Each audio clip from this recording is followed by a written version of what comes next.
Hey guys, what's up? Welcome back to my channel. So today we're going to be talking about single lets versus HMOs as a buy-to-let strategy. Now before I get into the details, so what actually distinguishes the two and which is better, I first of all just want to say that when you talk about HMOs and single lets, both of them fall underneath the buy-to-let category. Now I know a lot of investors and people use the term buy-to-let just to describe single let properties, but actually it covers them both. They are both a buy-to-let strategy. Right, so what is a single let? A single let is basically when you rent out the whole of a property or a house to one family, to one household.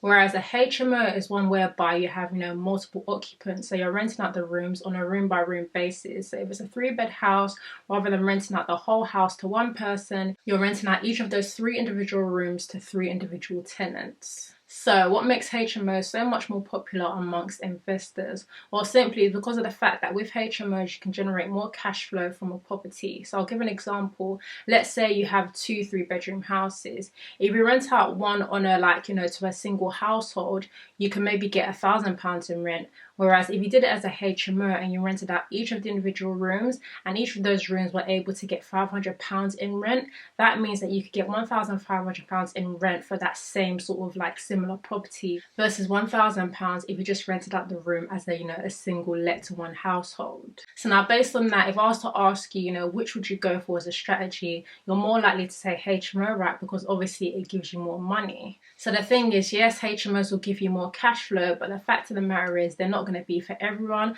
because there are some cons that come with having a HMO property. So now let's get into the details about single lets versus HMOs. I'm going to look at the pros and the cons of both of them, and then you can make up your mind for yourself whether you think it's going to be a single let or HMO strategy if you're interested in doing a buy to let. Okay, so starting off with single lets, nice and easy. The first pro is the fact that you get monthly passive income. Well, it's going to be passive if you give it over to a letting agent to manage for you. And that's simply because all you need to do is sit back and collect your rent on a monthly basis. Obviously, if you decide to manage the property by yourself, there's going to be a bit more, admin on your side. But I think once you've got tenants in, really, it's quite easy to manage a single let by yourself. I currently manage my single let, and after getting in my tenants in February, it's literally there's been nothing for me to do. The second advantage of single lets, so I've already kind of touched upon it, but basically they're easy enough to manage. So as I said, after getting the tenants in, there's not really much for you to do, even in terms of making sure that you get paid each and every month. What I've done is get a direct debit set up, with my tenants. So I've got them set up a direct debit, and that ensures that, my rent comes in, every month without me having to chase or anything like that. Outside of that, the only reason you may need to get involved as a landlord is basically if you have, any maintenance that you need to do in the property. So if they call out any issues, you may need to get someone to go and check on it unless you go and check on it yourself. But yeah, it's generally quite easy to manage. The next advantage of single lets is the fact that, the tenants manage all of the bills. So they're responsible for paying all of the bills, including, council tax. So you don't have to worry about all of that. They take control of that. Utilities, internet, whatever it is, all those bills are down to the tenant to deal with. The next advantage, the tenants are responsible for maintaining the property, in a clean condition. So they have to do all of the cleaning. You do not get involved in that. Whereas with a HMO, you might need to because obviously you're renting out the rooms on an individual basis. You're not technically renting out, the communal spaces. But we'll get into that later when I talk about HMOs. But yeah, it's down to the tenants to do. As I said earlier, all you would do is the landlord is actual repair work and maintenance. The next advantage of single lets is the fact that there's no additional license requirements like there are with HMOs. All you need to have is the buy-to-let mortgage. That's more or less it, as well as insurance for your property. But outside of that, there's no other legal requirements. The next advantage of single lets is the fact that there's less heavy, detailed regulations like there is with HMOs. You literally just have to do things like, the electrical safety certificate, smoke alarms, carbon monoxide alarms, a few other things that I've mentioned in previous videos, which I'll link in the cards. But yeah, nothing for example, with HMOs, your room has to be a particular size for you to be able to rent it out on a HMO basis. Also things like even the kitchen, making sure that you have enough, cabinet space and hobs and stuff depending on the number of people in your HMO. Again, I'll talk about that a bit later when we get into HMOs. But yeah, none of that stuff when it comes to single lets. And now the final advantage of single lets is the fact that, it's a pretty straightforward mortgage. So you get a buy-to-let mortgage, whereas with a HMO, it's a bit more of a complex case. Okay, so now let's talk about the cons or disadvantages of single let properties. So the first is the fact that you don't get as much cash flow than you might do with a HMO. So you can see cash flow as the money that remains after your mortgage is paid and any other costs. So really, after you've paid off, those things, with a single let, most times you may have like a few hundred left, whereas with a HMO, you could have, £1,000 plus left after, you've taken into consideration those costs. The second disadvantage of single let properties is the fact that, because you have less cash flow, that means naturally your rental yield is going to be lower, and so is your return on your investment.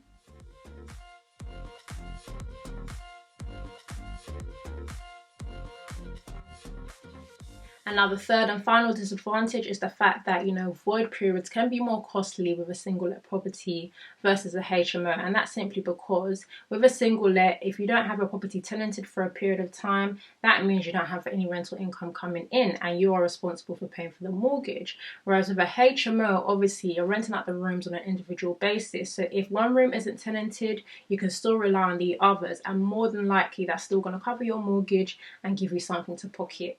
Okay, so that is single lets out of the way. Now let's focus on HMO. So I'm sure you can guess what some of the pros are going to be already based on some of the things that I've spoken about. But yeah, first and foremostly, you get a lot more cash flow with a HMO than you get a single let. So it's not uncommon to see, £1,000 up to £2,000 in cash flow from a HMO property versus with a single let, maybe you get, £400, £500, a few hundreds. So yeah, there's definitely a difference. So yeah, cash flow is a big one for a lot of people when it comes to deciding. The second advantage, because you've got higher rental income, that means naturally your rental yield and your return on your investment for the property is going to be higher. Your third advantage, your void periods are going to have less of an impact because, again, if you're not able to rent out a room or even maybe 2 rooms in your HMO, hopefully you'd still be able to cover your mortgage and still have something to pocket. Saying that, however, when it comes to single let properties, I feel that if you do, your research properly in the beginning, then you'll buy in an area whereby there's always rental demand for your single let, and so void shouldn't really be a big issue. And now the final advantage for HMOs is the fact that, tenant demand for HMO properties, which are affordable housing, are ever present. Like, people always are looking for a room to rent out, and that's simply because it's affordable, it's cheap, people can manage their cost better, because when it comes to HMOs, like, they're paying sort of like all inclusive, so as well as paying for their room, they're getting, all of the bills included in that price, so it's really like a win-win.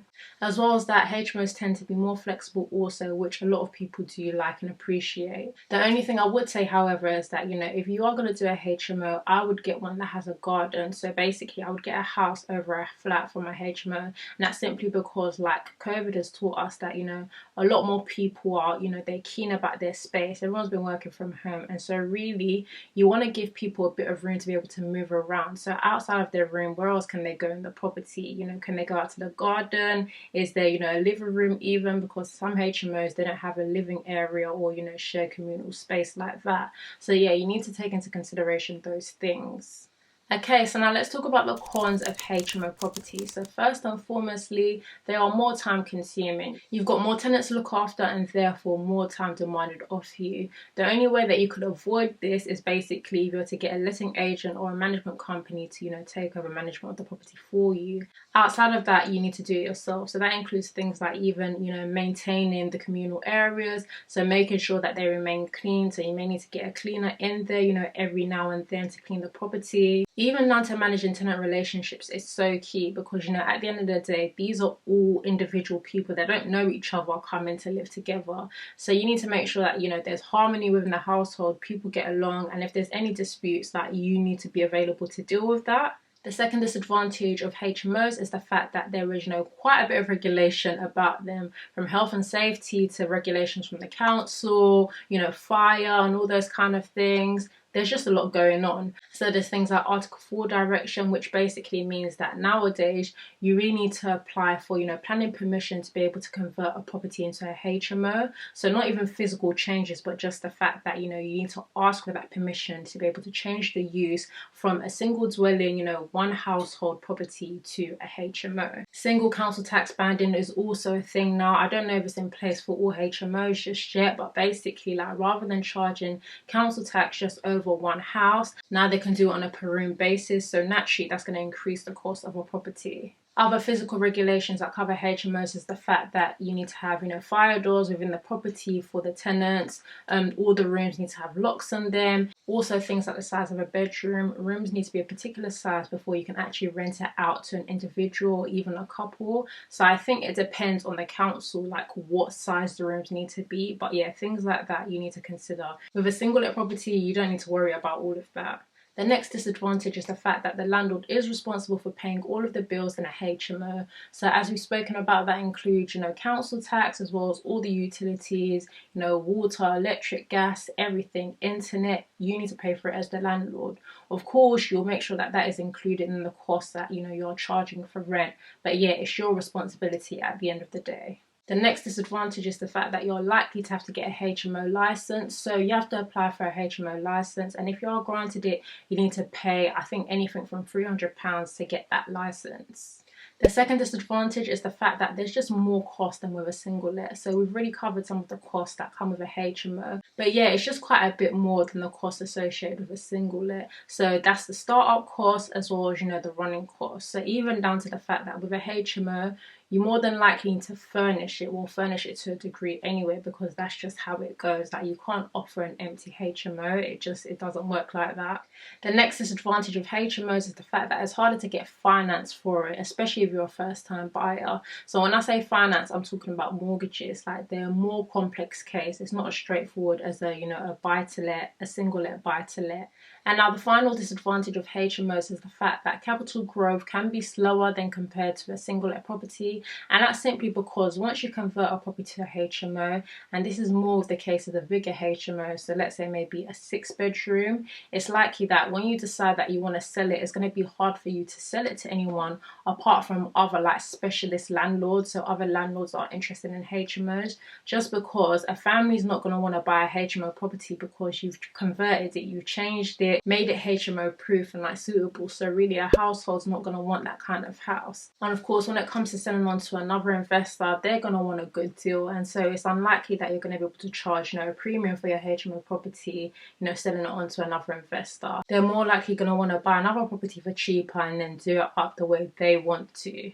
So guys, those are the pros and cons of single lets versus HMOs. So like naturally we can see that HMOs are more lucrative, you can make a lot more money, but the thing is there's a lot of regulation, there are things that you need to keep up with, and also be willing to give up your time because there's a lot involved in terms of managing multiple tenants. As I did mention earlier though, it is possible to get around these things if you get a letting agent or a management company to manage your HMO for you. For me, based on everything that I know about HMOs, I think I'm more likely to stick with single let properties in terms of like purchases, and then do like HMOs on a rent to rent basis. Obviously that's what I'm saying now, it may change, but I think that's how I feel I'll approach it.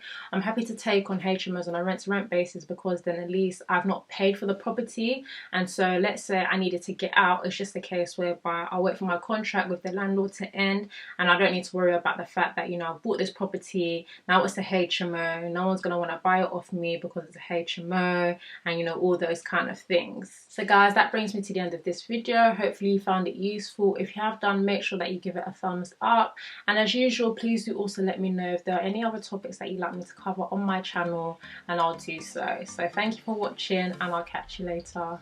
Bye.